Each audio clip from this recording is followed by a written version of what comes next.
ఆరాధన అనగా ఏంటి? What is worship?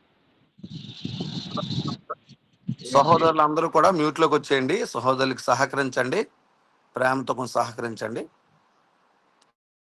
వాస్తవంగా దేవుడు ఏ విధమైనటువంటి ఆరాధనలో కోరుచున్నాడు? ఎవరిని జనరల్ గా ఎవరిని మనం ఆరాధించవలసినటువంటి అవసరం ఉన్నది? యోహాను సువార్త 4వ అధ్యాయము 23, 24 వచనంలో చూసినట్లయితే ఆ కనాను స్త్రీతో ప్రభు మాట్లాడుతున్నటువంటి సందర్భం మనందరికీ తెలిసే ఉన్నది. అక్కడ ఆమె సమరయ స్త్రీగా మనకు పరిచయం చేయబడింది. వారు సమరయులందరూ కూడా మరి సుమ్రోన్లో ఉన్నటువంటి కొండల మీద, ఎత్తైనటువంటి పర్వతముల మీద, పచ్చని ప్రతి చెట్టు కింద వారు ఆరాధన చేసేటువంటి వారనే విషయము యేసు ప్రభు ప్రస్తావిస్తున్నట్టుగా మనం చూస్తున్నాం. కానీ దేవుని ఆరాధించాల్సినటువంటి ఒక స్థలం అనేది ఒకటి ఉన్నది. ఆ స్థలము అది దేవుని ఆరాధించవలసినటువంటి ఒక విధం ఉన్నది. ఆరాధించవలసినటువంటి వారు ఏ విధంగా ఆయన్ని ఆరాధించాలి అనే విషయాన్ని గురించి మరి ప్రభు ఇక్కడ మనకు చూపిస్తున్నాడు. 23వ వచనం చెప్తున్నాడు, తండ్రిని ఆరాధించుకోవాలి, యథార్థంగా ఆరాధించాలి. అదే కాకుండా ఆత్మతోనూ సత్యంతోనూ ఆయన ఆరాధించే కాలం వచ్చున్నది అని చెప్పండి. అది ప్రస్తుతం కూడా వచ్చే ఉన్నది, ఇప్పుడు కూడా వచ్చే ఉన్నది. అట్టివారు కావాలని చెప్పి మరి తండ్రి కోరుచున్నాడు అని చెప్పంటున్నాడు. 23వ వచనంలో అయితే యథార్థంగా ఆరాధించేవారు అంటే ఏంటి? యథార్థంగా ఆరాధించడం అంటే ఏంటి అంటే 24వ వచనంలో దేవుడు ఆత్మ గనుక ఆయన్ని ఆరాధించేవారు ఆత్మతోనూ సత్యంతోనూ ఆరాధించవలసిన అవసరం ఉన్నది. ఫస్ట్ ఆత్మ అంటే ఏంటండి? ఆత్మ అంటే కంటికి కనబడినది, అదృశ్యమైనది. చూడండి, ఇక్కడ ఆత్మ అంటే పరిశుద్ధ ఆత్మ చేత ప్రేరేపించబడిన లేఖనాల చేత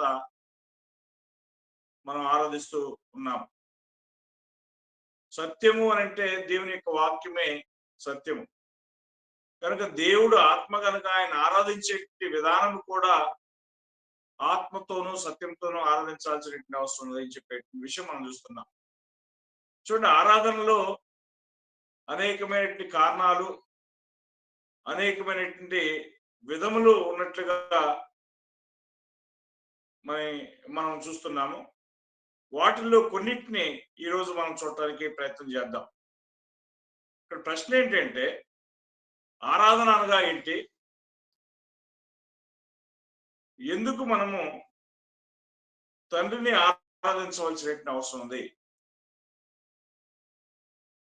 The question are asking is, what is worship all about and why do men worship God? మనుషులు ఎందుకు దేవుణ్ణి ఆరాధించవలను అనే అంశము ఈరోజు మనం చూద్దాము. లూకా సువార్తలో అక్కడ కొంతమంది యేసు చేత మేలు పొందారు, మనందరికి తెలిసినటువంటి విషయమే. లూకా సువార్త 10వ అధ్యాయంలో యేసు ప్రభు ఒక ప్రాంతానికి వెళ్తున్నప్పుడు అక్కడ 10 మంది కుష్ఠరోగులు ఆయనకి కనబడతారు. ఈ 10 మంది ఎలాంటి వారు అంటే కుష్ఠరోగులు అనే విషయం మనం చూస్తున్నాం. ఈ కుష్ఠరోగులు స్వస్థ పొందగోరి ప్రభు దగ్గరకు వచ్చి ఆయన్ని మొరపెట్టుకుంటారు. మొరపెట్టుకున్నప్పుడు ఆయన ఏం చేస్తాడు అని అంటే స్వస్థపరచడం జరుగుతున్నది. స్వస్థపరిచిన తర్వాత 9 మంది వెళ్ళిపోతారు. ఒకే ఒక వ్యక్తి వచ్చి ఆయనకి సాగిలపడి ఆయన్ని మహిమపరిచి కృతజ్ఞతాస్తుతులు చెల్లిస్తున్నాడు అనే విషయం మనం చూస్తున్నాం. లూకా సువార్త 17వ అధ్యాయం అంటే లూకా సువార్త 17వ అధ్యాయము 15-16 వచనాల్లో చూసినట్లయితే, వారిలో ఒకడు తనకు స్వస్థత కలుగుడు చూసి గొప్ప శబ్దంతో దేవుని మహిమపరచు తిరిగి వచ్చి ఆయనకు కృతజ్ఞతాస్తుతులు చెల్లించు ఆయన పాదముల యుద్ధ సాగిలపడిను, వాడు సమరయుడు. ఏం జరిగింది ఇక్కడ? ఈ యొక్క సమరయుడు ఎందుకు యేసు దగ్గరికి తిరిగి రావడం జరిగింది? అతను చేసింది ఏంటి? అతనికి ఏం జరిగిందండి? అతను గొప్ప మేలు జరిగింది అనే విషయం మనందరం గమనిస్తూనే ఉన్నాం. అతనికి ఉన్నటువంటి ఆ యొక్క కుష్ఠరోగం అనేది అతని నుంచి పోవటము మనం చూస్తున్నాం.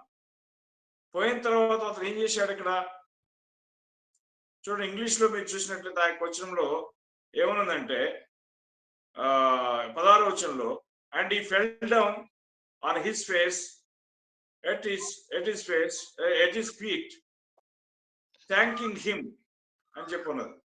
అంటే దాన్ని ఒక రకంగా ఆరాధనగా మనకు బైబిల్ చూపిస్తున్నది. అంటే ఏం చేశాడు అతను? తనకు జరిగినటువంటి మేలు విషయమై ఆ యొక్క ప్రభువులకు కృతజ్ఞత తెలియజేస్తున్నాడు. ఆ యొక్క కృతజ్ఞత కూడా ఒక రకముగా ఆరాధనగా బైబిల్ చూస్తున్నది. తర్వాత 17 లూకాసు వార్త 7వ అధ్యాయము 25వ వచనం 26వ వచనం చూసినట్టయితే అక్కడ ఒక స్త్రీ, అక్కడ సునేపేనియన్ స్త్రీ అన్నమాట. ఒకసారి ఆ వచనం చదువుదాం. మార్క్స్ వార్త 7వ అధ్యాయము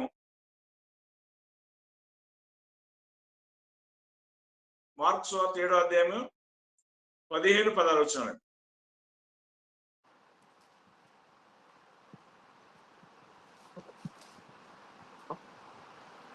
వెలుపల నుండి మార్క్స్ వార్త 7వ అధ్యాయము 15-16 వచనాలు. అవునండి. వెలుపల నుండి లోపలికి పోయి మనుషుల్ని అపవిత్రంగా చేయగలదని లేదు కానీ లోపల నుండి బయలు వెళ్ళినని మనుషుల్ని అపవిత్రులుగా చేయనెన్ను. ఆయన జనసమూహమును విడిచి ఇంట్లోకి వచ్చినప్పుడు ఆయన శిష్యులు ఈ ఉపమానమును గూర్చి ఆయన అడగగా ఆయన వారితో ఇట్లనెను, మీరును. ఇక్కడ మనం చూసినట్లయితే సులోపేనియ స్త్రీ యొక్క కుమార్తెకి దెయ్యం పట్టింది. ఈ దెయ్యం పట్టినటువంటి ఆ యొక్క కుమార్తెని ఆ బాధ నుంచి విడుదల పొందాలని మరి ఈ స్త్రీ ప్రభు దగ్గరికి రావడం మనం చూస్తున్నాం. వచ్చిన తర్వాత ఆమె ప్రభువుని విజ్ఞప్తి చేసింది, అయ్యా నా కుమార్తె ఈ విధంగా బాధింపడుతున్నది, ఆమె స్వస్థపరచమని చెప్పి కోరినప్పుడు 16వ వచనంలో వెలుపల నుండి క్షమించాలి, నేను రాంగ్ వచనం తీశాను.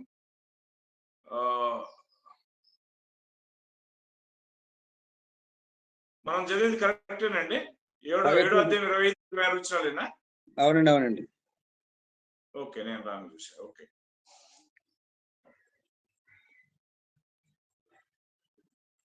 రైట్. అపవిత్రాత్మ పట్టిన చిన్న కుమార్తె గల ఒక స్త్రీ ఆయన వద్దకు వచ్చి విని ఆయన పాదముల మీద పడ్డను. ఆ స్త్రీ సులోపేనియ వంశమందు పుట్టిన గ్రీస్ దేశస్తురాలు.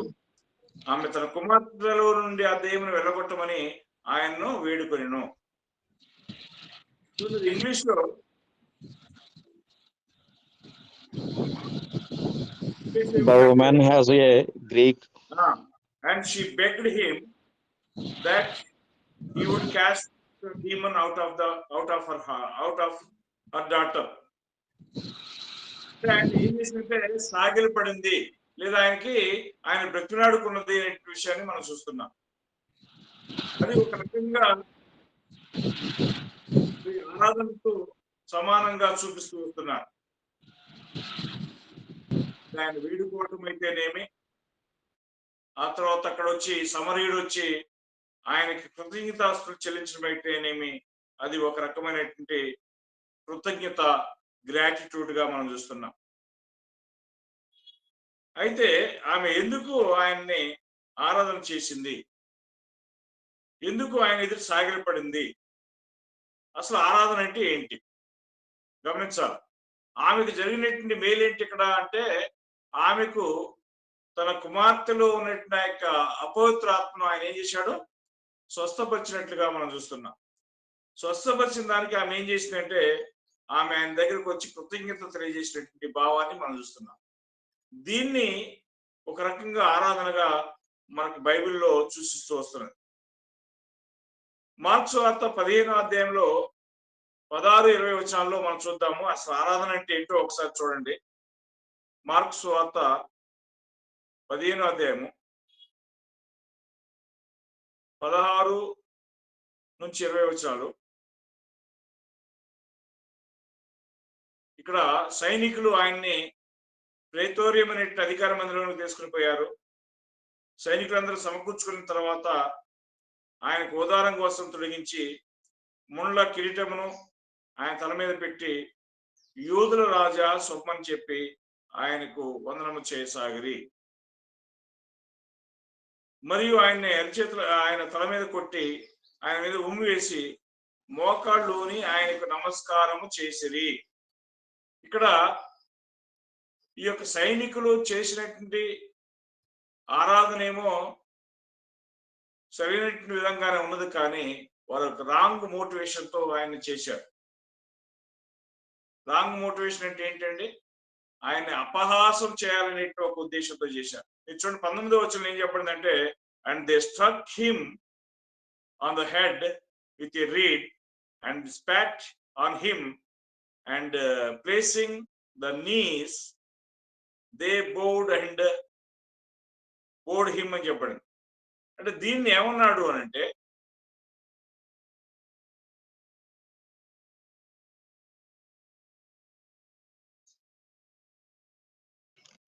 వర్షిప్డ్ హిమ్ అన్నారండి. అదే తీస్తున్నాను. చూడండి 19వ వచనంలో ది వర్షిప్డ్ హిమ్. చూడండి, అక్కడ నేను వేరే వర్షన్ తీశాను, ఇంగ్లీష్.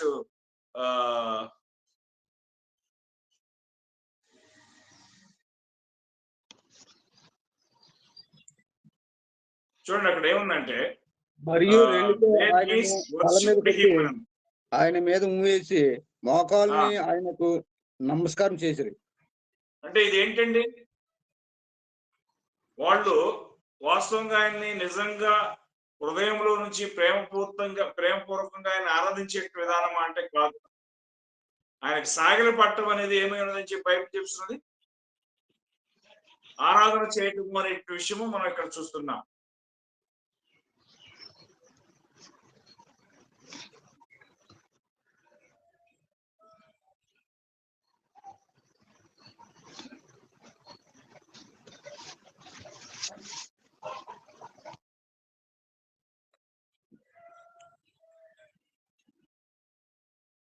నాకు బైబిల్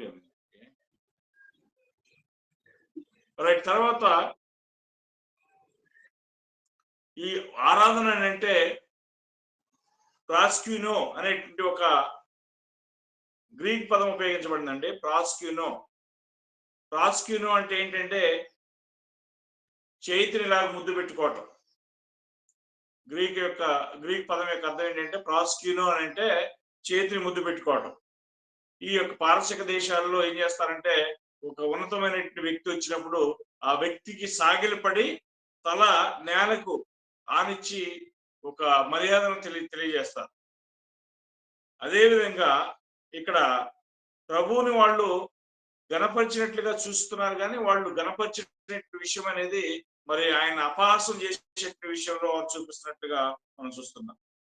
కనుక ఇది ఒక రకమైనటువంటి ఆరాధనగా మనం చూడొచ్చు. చూడండి, మత్తయి సువార్త 4వ అధ్యాయంలో స్త్రీ కూడా అపవాది కూడా ఆరాధన చేయబడాలని చెప్పి కోరిన సందర్భం మనం చూడొచ్చు. అక్కడ మత్తయి సువార్త 4వ అధ్యాయం 8-9 వచనాల్లో ప్రభువును ఎత్తైన కొండ మీద చేసిపోయాడు అపవాది. చేసిపోయి, నీవు నాకు సాగిలపడి నమస్కారం చేస్తే నేను ఈ లోక రాజ్యాలను నీకు ఇస్తానని చెప్పడం జరిగింది. ఒకసారి మత్తయి సువార్త 4వ అధ్యాయం 8వ వచనం 19వ వచనం. మరలా అపవాది మిగులు ఎత్తైన ఒక కొండ మీదకి ఆయనను తోడుకొని పోయి ఈ లోక రాజ్యములన్నిటినీ వాటి మహిమను ఆయనకు చూపి, నీవు సాగిలపడి నాకు నమస్కారము చేసిన యెడల వీటన్నిటినీ నీకిచ్చేదనని ఆయనతో చెప్పగా. రైట్. ఇక్కడ ఏం చూస్తున్నామండి మనం? అపవాది కూడా నాకు సాగిలపడి నమస్కారం చేసిన యెడల అంటే అది ఏమైనది అంటున్నాడు? చూడండి అక్కడ ఏముందంటే, and saith unto him all these things will I give thee if thou wilt fall down and worship me అని అన్నాడు. అంటే ఇక్కడ మన తెలుగులో ఏమని చెప్పబడి ఉన్నది, ఆరాధన చేసిన ఎడలా, సేవించిన ఎడలా అని ఉంది, లేదా నాకు నమస్కారం చేసిన ఎడలా. అంటే కొన్ని సందర్భాల్లో ఆ యొక్క పూజ చేయటం కూడా మనం గమనించవచ్చు, పూజ చేసిన ఎడలా అని అర్థం.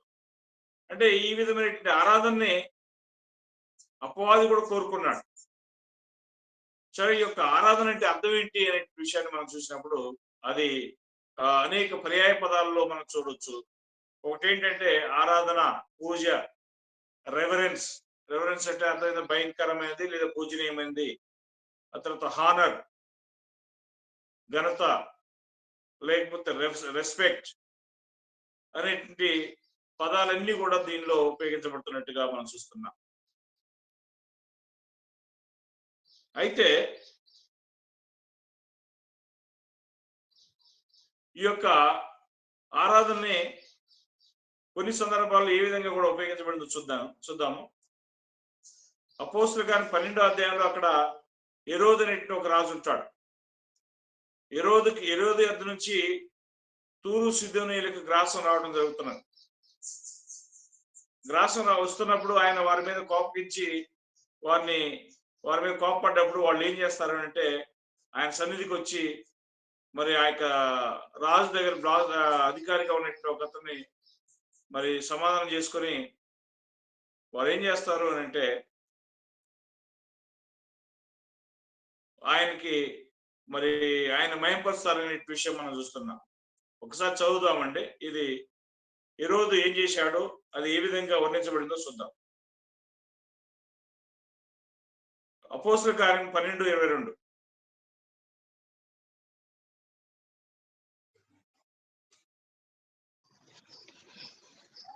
జనులు ఇది దైవ స్వరమే గాని మన స్వరము కాదని కేకలు వేసిరి. ఇక్కడ జరిగిన విషయం ఏంటంటే, తూరు సీదోనీయులకు వీరి యొద్ద నుంచి, అంటే ఈ యొక్క దేశం నుంచి వారికి ఆహార పదార్థాలు వస్తున్నాయి. వారి మీద రాజు కొంత అసహనాన్ని వ్యక్తం చేస్తున్నాడు. అప్పుడు వాళ్ళు ఏ విధంగా ఉండాలి అనే విషయం మనకు తెలుసు. అతను మచ్చిక చేసుకుని అతనితో సమాధానంగా ఉండటం జ్ఞానం అని చెప్పి వారు అనుకున్నారు.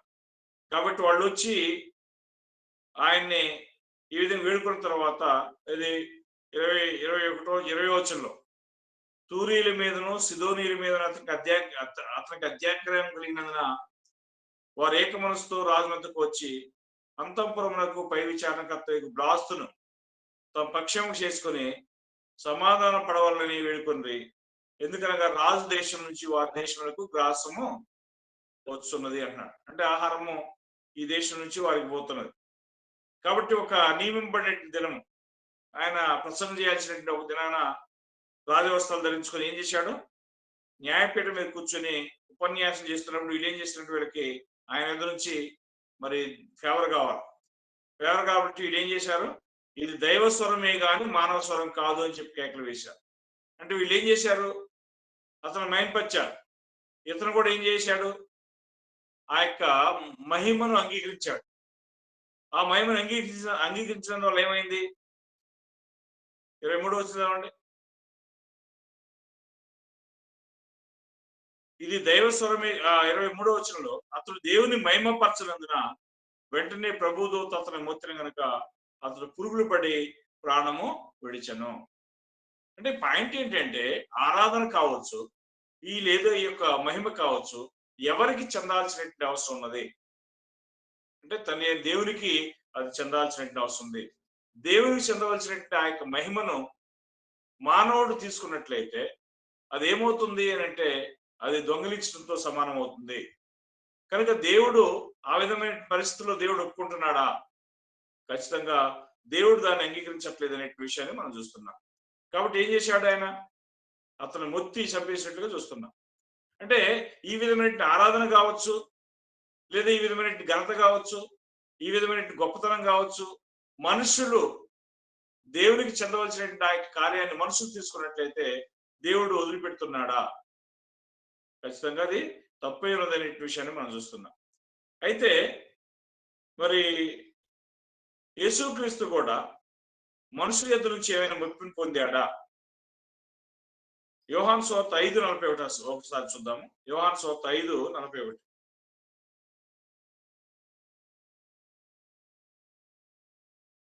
యేసు చెప్తున్నాడు, నేను మనుషుల వలన మహిమ పొందువాడని కాను. అక్కడ ఏ రోజు ఏం చేశాడండి? మనుషుల వల్ల మెప్పు పొందాడు. అంటే దేవుడికి చెందవలసినట్టు మహిమను అతను తీసుకున్నాడు.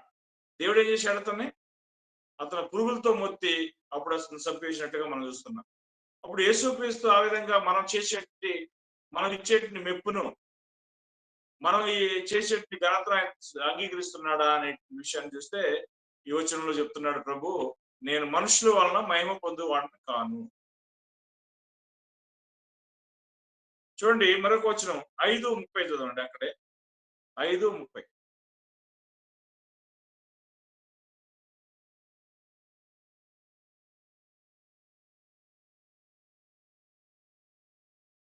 యోహాను సువార్త 5:30లో, నా అంతటా నేనే ఏమీ చేయలేను, నేను ఇన్నినట్లుగా తీర్పు తీర్చున్నాను. నన్ను పంపిన వానిని చిత్ర ప్రకారమే చేయకూడదును గాని నా ఇష్ట ప్రకారం చేయకూడను గనుక నా తీర్పు న్యాయమైనది. సార్ అంటే ఇక్కడ యేసు తాను చేయనటువంటి తీర్పుల విషయమై, తాను మాట్లాడినటువంటి మాటల విషయమై ఆయన ఘనతను తీసుకోవడానికి ఇష్టపడుతున్నాడా? ఏమన్నా 41 వచనంలో 5లో అంటే నేను మనుషుల మెప్పును పొందేవాడిని కాను, కోరువాడిని కాను అన్నాడు. ఇక్కడ ఏమంటున్నాడు? మాట్లాడింది లేదా చేసింది నేను కాదు అన్నాడు. ఎవరు? తల్లి అయిన దేవుడు అనే విషయం మనం చూస్తున్నాం. అప్పుడు తల్లి అయిన దేవునికి చెందవలసినటువంటి మహిమను కావచ్చు, తల్లి అయిన దేవునికి చెందాల్సినటువంటి ఆరాధన కావచ్చు, తల్లి అయిన దేవునికి చెందాల్సినటువంటి ఘనత కావచ్చు, యేసు ప్రభు తీసుకోవాల్సినటువంటి అవసరం ఉన్నదా? యేసు ప్రభు తీసుకుంటున్నాడా అని అంటే ఆయన తీసుకోవట్లేదు అనే విషయాన్ని మనం చూస్తున్నాం. అదే యోహాను 12:49 చూడండి. యోహాను 12:49.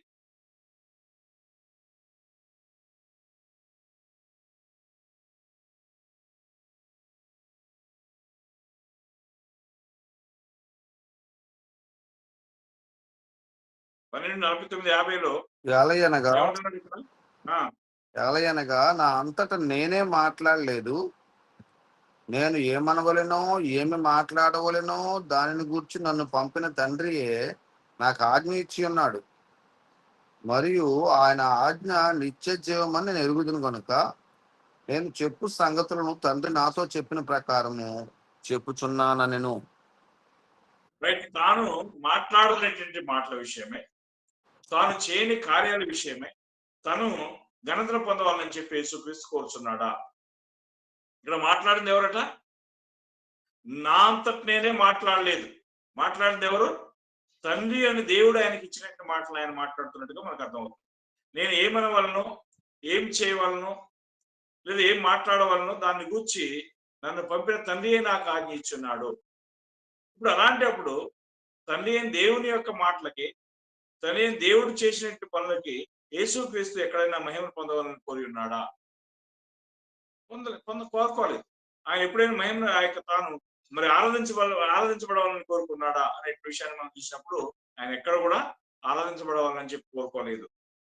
మనం చూసాం కదా, మత్తయి సువార్త 4:10 ఆయన ఏమన్నాడు? అపవాది వచ్చి నువ్వు నాకు సాగిలపడి నమస్కారం చేసిన ఎడల నీకు ఈ యొక్క లోకరాజ్యాలన్నీ చేస్తానని చెప్పి మరి అపవాది ఆయనకు ఆఫర్ చేయడం జరిగింది.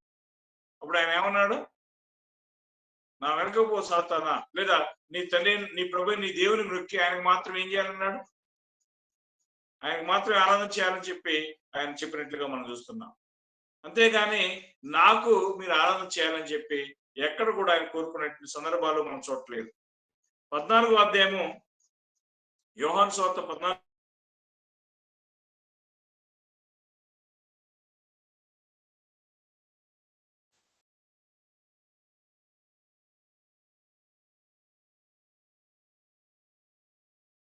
తండ్రి యందు నేను నా యందు తండ్రి ఉన్నామని నీవు నమ్మట్లేదా? నేను మీతో చెప్తున్న మాటలు నా అంతట నేనే చెప్పట్లేదు. తండ్రి నా యందు నివసించు తన క్రియలు చేస్తున్నాడు. వాస్తవంగా మాట్లాడేది ఎవరు?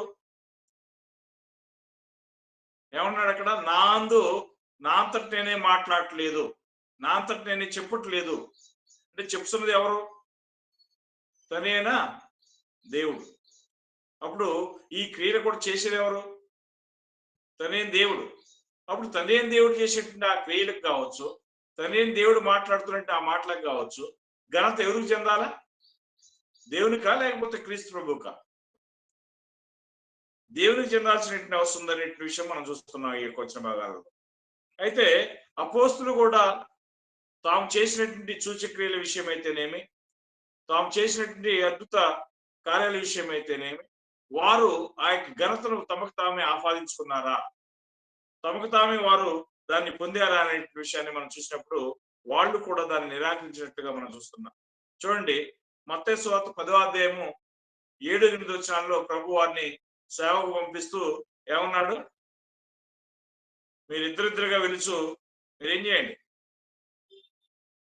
మత్తయి సువార్త 10వ అధ్యాయము 7-8 వచనాల్లో చూసినట్లయితే, వెళ్ళుచు పరలోక రాజ్యము సమీపించి ఉన్నదని ప్రకటించుడి,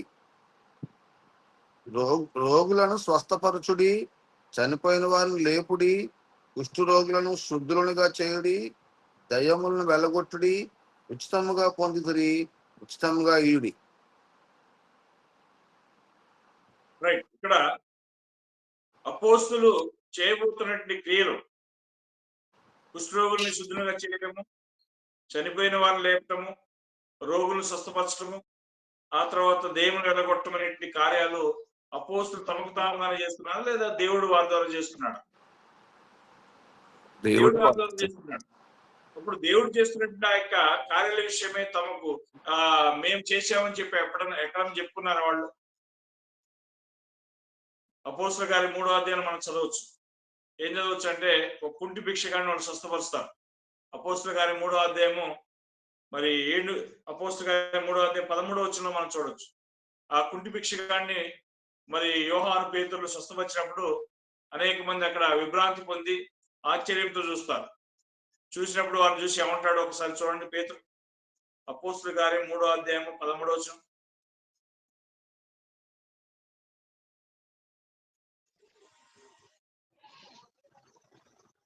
అబ్రహాము, ఇస్సాకు, యాకోబు అని వారి దేవుడు. 12వ వచనం.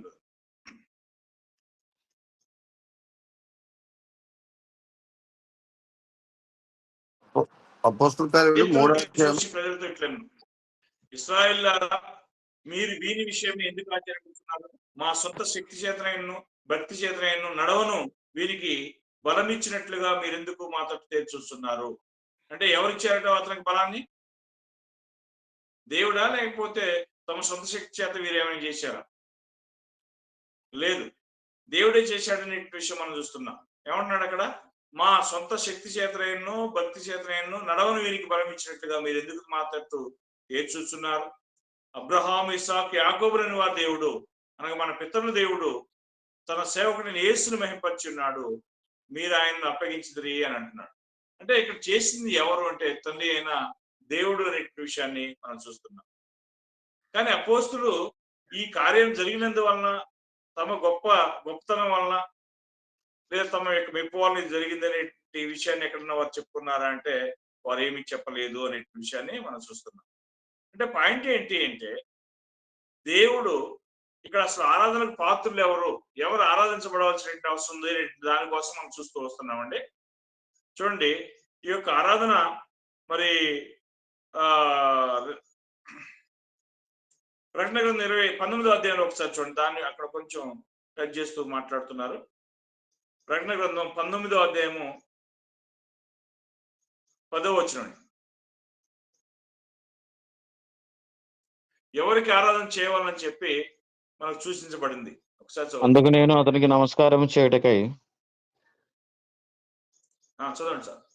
అతని పాదం మీదట సాగిలపడగా అతడు, వద్దు సుమి, నేను నీతోను యేసును గుర్చిన సాక్ష్యము చెప్పు, నీ సహోదరులతోనూ సహదాసుడను దేవునికే నమస్కారము చేయము. యేసును గుర్చిన సాక్ష్యము. అక్కడ మనం చూసినట్లయితే చూడండి ఏముంది? అందుకు నేను అతనికి సాగిలపడి నమస్కారం చేయటికై. ఎవరైనా మాట్లాడుతున్నది యోహాను ఈ యొక్క ప్రకటన గ్రంథాన్ని రాసింది ఎవరు?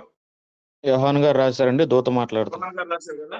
యోహాను పద్మాస్ దీవిలో ప్రేరేపించబడి దర్శనాన్ని చూస్తున్న సందర్భం మనం చూస్తున్నాం ఇక్కడ. అప్పుడు ఆయన ఏమంటున్నాడంటే, వచ్చినట్టు దూతకి సాగిలపడి నమస్కారం చేయటకు అతని పాదముల యొద్ద సాగిలపడగా ఏముంది అక్కడ?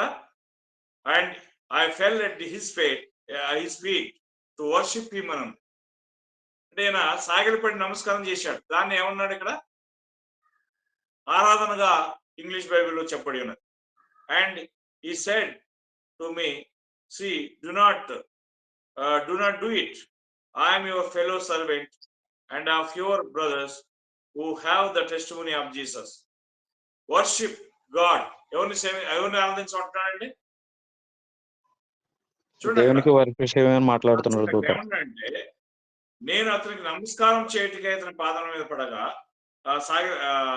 పాదం ఎదుట సాగిలపడగా అతడు, వద్దు సుమి, నేను నీతోను యేసును గురించిన సాక్ష్యం చెప్పు నీ సహోదరులతోనూ సహాదాసుడును. ఎవరు మాట్లాడుతున్నది ఇక్కడ?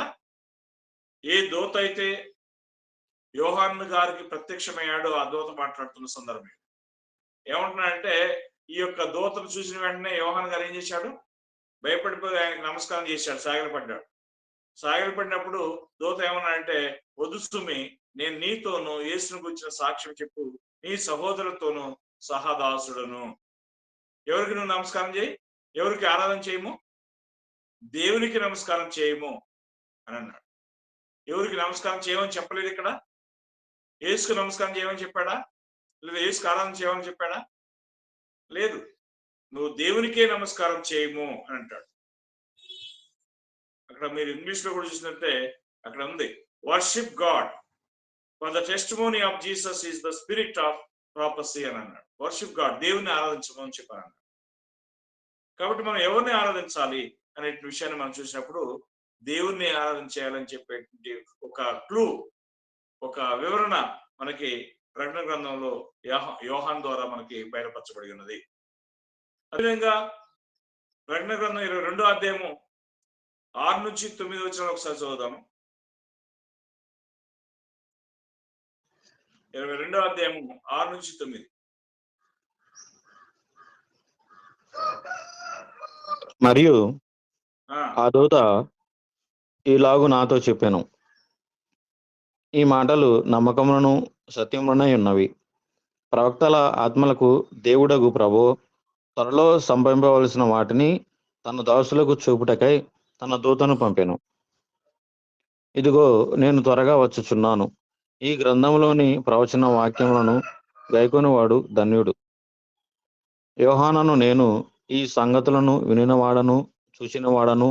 నేను విని చూచినప్పుడు వాటిని నాకు చూపుచున్న దూత పాదముల ఎదుట నమస్కారము చేయుటకు సాగిలపడగా అతడు, వద్దు సుమి, నేను నీతోనూ ప్రవక్తలైన నీ సహోదరులతోనూ ఈ గ్రంథమందున్న వాక్యములను గైకొని వారితోనూ సహదాసుడను, దేవునికే నమస్కారము చేయమని చెప్పాను.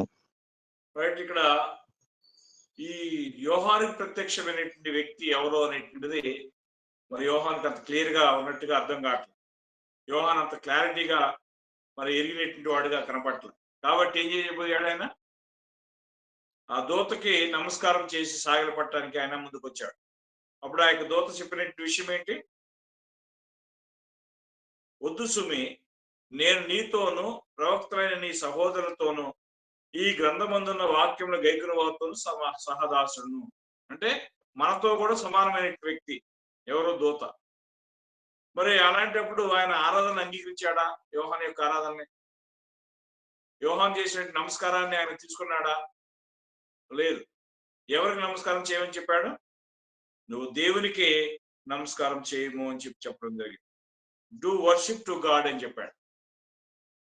అప్పుడు ఆరాధన ఎవరికి మనం చేయాలి అంటే, ఇక్కడ లేఖనాలలో మనం చూస్తున్న సందర్భాలన్నీ మనం చూసినప్పుడు దేవునికి ఆరాధన చేయాలి అనే విషయాన్ని మనకు చూపిస్తున్నది.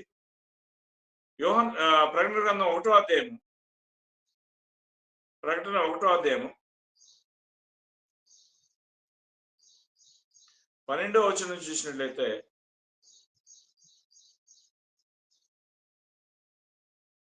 ఆయనతో మాట్లాడుతున్నట్టు వాని స్వరాన్ని ఆయన వినడానికి తిరిగాడు.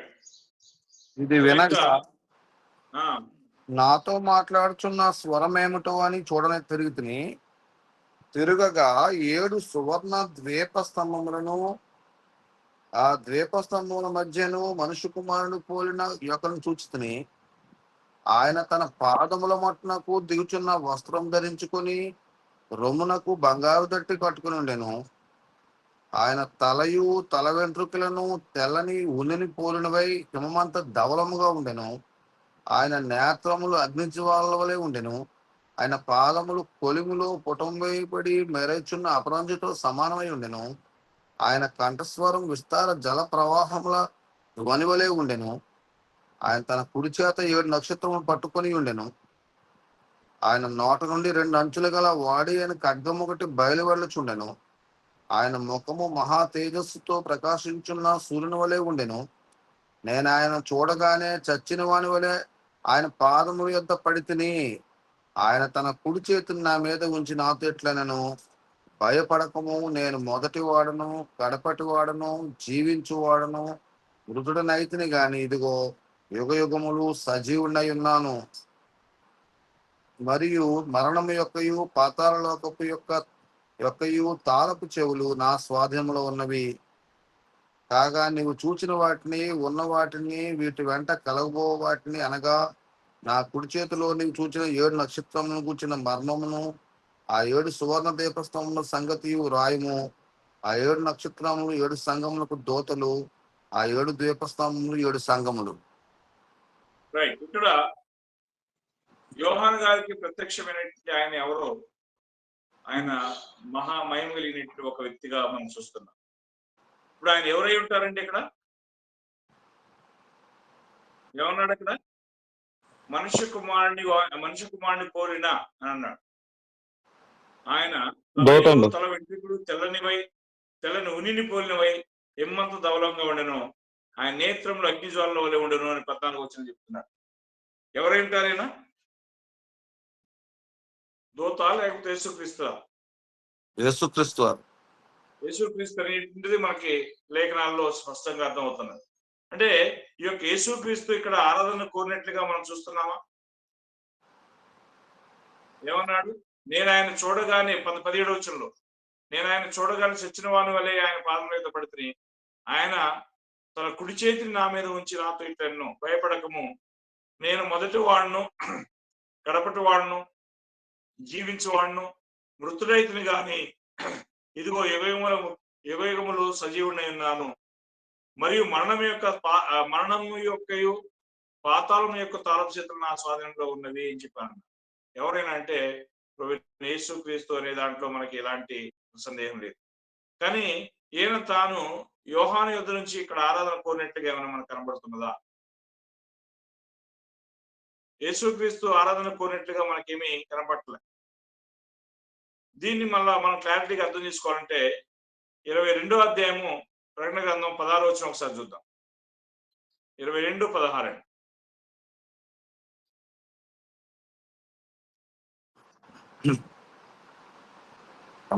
సంఘముల కోసము ఈ సంగతులను గూర్చి మీకు సాక్ష్యం ఇచ్చుటకు యేసు అను నేను నా దూతను పంపి ఉన్నాను. నేను దావీదు వేరు చిగురును సంతానమును ప్రకాశమానమైన వేకువ చుక్కై ఉన్నాను. అంటే ఇక్కడ మాట్లాడుతున్నది యేసుక్రీస్తు. ఎవరి ద్వారా మాట్లాడుతున్నాడండి? ఇదిగో నేను నా దూతని పంపి ఉన్నాను అంటున్నాడు. యేసుక్రీస్తు తన దూత ద్వారా మాట్లాడుతున్నాడు. కానీ వాస్తవంగా ఇక్కడ యోహాను దూతకి ఆరాధన చేస్తున్నట్లుగా ఆయన భావించాడా? ఏమండి? దూతను ఆరాధన చేస్తున్నట్టు అనుకున్నాడంటే ఆయన యేసుక్రీస్తు అనుకున్నాడు. ఆయన యేసుక్రీస్తు అనుకుని ఆరాధన చేయడానికి ప్రయత్నం చేసినప్పుడు ఆయన ఏమన్నాడంటే, ఇదిగో ఆ దూత, నేను నీ సహదాసుడును, ఈ యొక్క వాక్యం వినేటువంటి వారితో నేను సమానుని, కానీ నాకు కాదు దేవునికే మీరు ఆరాధన చేయాల్సిన అవసరం ఉందని చెప్పి అక్కడ దూత మాట్లాడిన సందర్భాన్ని మనం చూస్తున్నాం. అయితే ఏదో విధంగా ఇక్కడ యోహాను ఒక వ్యక్తిని ఆరాధన చేసినట్లయితే మనకి అర్థమవుతున్నది. వాస్తవంగా మరి ఆ యొక్క వ్యక్తి ఎవరు అని అంటే ఒక దూతగా మనకి సూచించబడుతున్నది. ఆ దూత అది యెహోవా దేవుడిని నువ్వు ఆరాధన చేయాల్సిన అవసరం ఉందని చెప్పి ఆయన సూచించినట్టుగా చూస్తున్నాం. చూడండి, ప్రకటన గ్రంథం 4వ అధ్యాయము 8 నుంచి 11 వచ్చిన అనుకుంటున్నాం. ప్రకటన గ్రంథం 4వ అధ్యాయము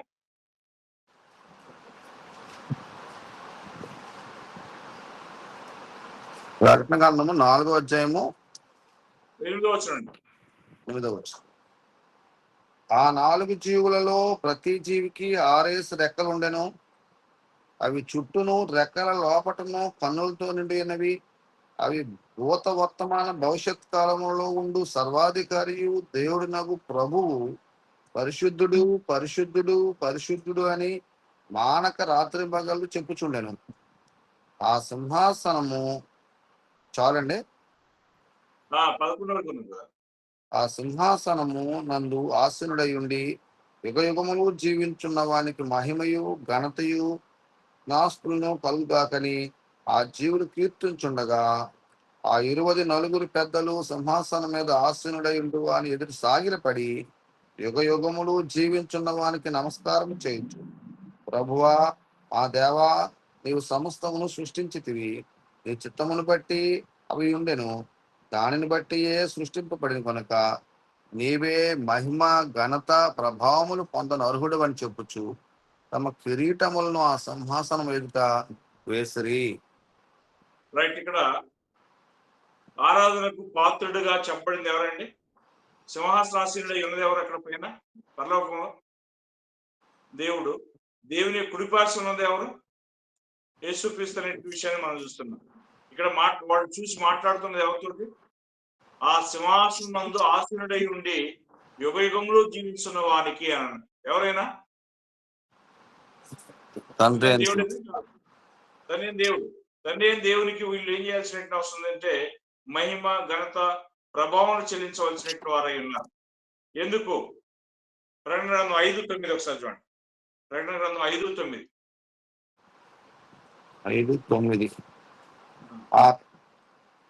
ఆ పెద్దలు నీవు ఆ గ్రంథమును తీసుకుని దాని ముద్రలను విప్పుటకు యోగ్యుడవు.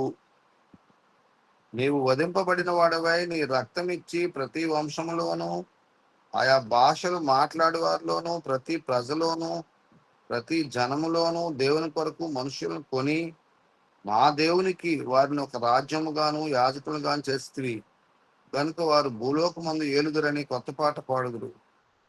రైట్, ఇక్కడ 9వ వచనంలో యేసుక్రీస్తు ఎవరికి ఒక రాజ్యాన్ని అప్పగించాడు, రాజ్యాన్ని కొన్నాడు? చూడండి, ఆ పెద్దలు నీవు గ్రంథంను తీసుకొని దాని ముద్రలు విప్పుటకు యోగ్యుడవు. ఎవరిని చూసి అంటున్నారు? ప్రభువుని చూసి మాట్లాడుతున్నారు. నీ వధింపబడిన వాడవై. వధించబడింది ఎవరు? గొర్రెపిల్ల. ఆ గొర్రెపిల్ల యేసుక్రీస్తు అనేటువంటి గొర్రెపిల్ల అనే విషయాన్ని మనం చూస్తున్నాం. నీ రక్తం ఇచ్చి ప్రతి వంశంలోనూ ఆయా భాష మాట్లాడే వాళ్ళు ప్రతి ప్రజలు ప్రతి జనములు దేవుని కొరకు మనుషులను కొని దేవునికి ఒక రాజ్యముగాను యాజకులుగాను చేస్తే గనక వారు భూలోకమందు ఏలుదురని ఒక కొత్త పాట పాడటం జరుగుతున్నది.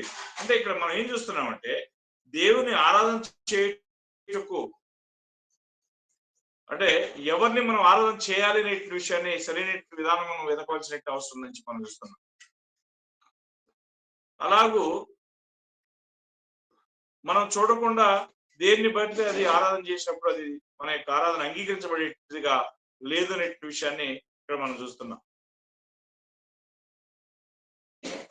Jesus is the one who made us kings and priests so we can reign with him. అంటే మనం ఆయనతో పరిపాలన చేయనట్టుగా యేసే మనం రాజులుగాను యాజకులుగాను మరి చేశాడనే విషయాన్ని మనం చూస్తున్నాం.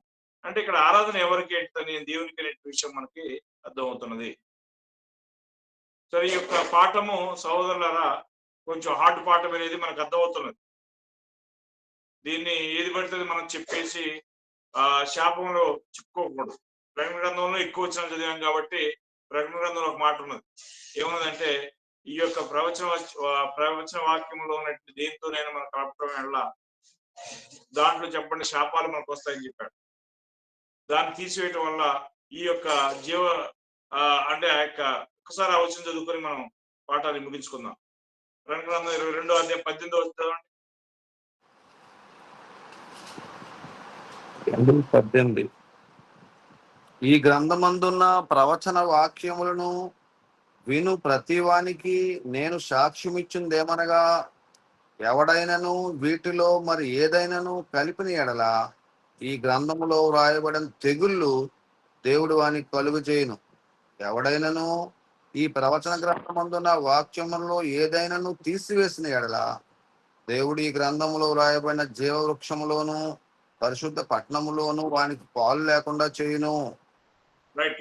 ప్రవచన గ్రంథము ప్రకటన గ్రంథంలో ఉన్నటువంటి వాక్యాలను మనం ఏదైనా తీసివేసి కలిపినట్లయితే 18వ వచనం ఏమున్నది?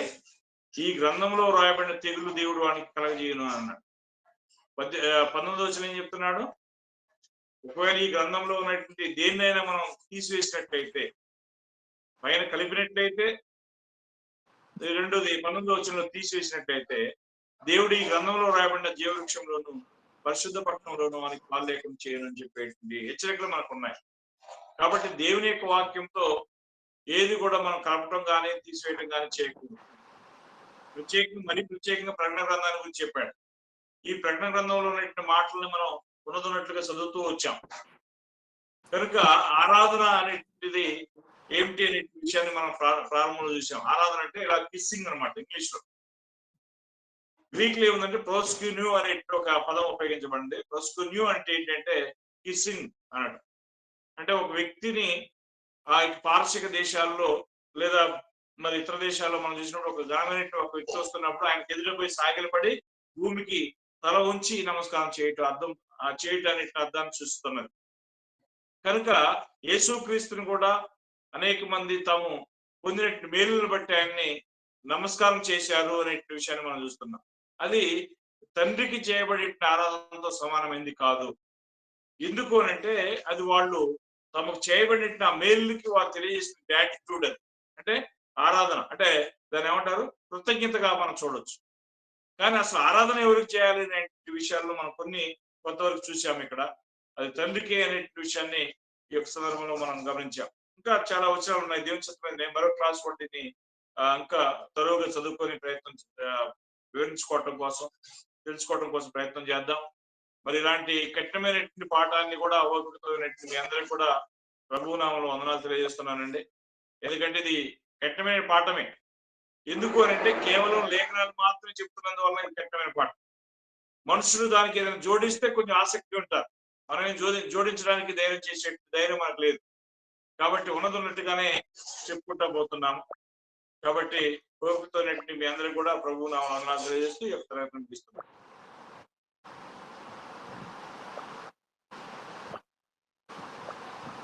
మరి చాలా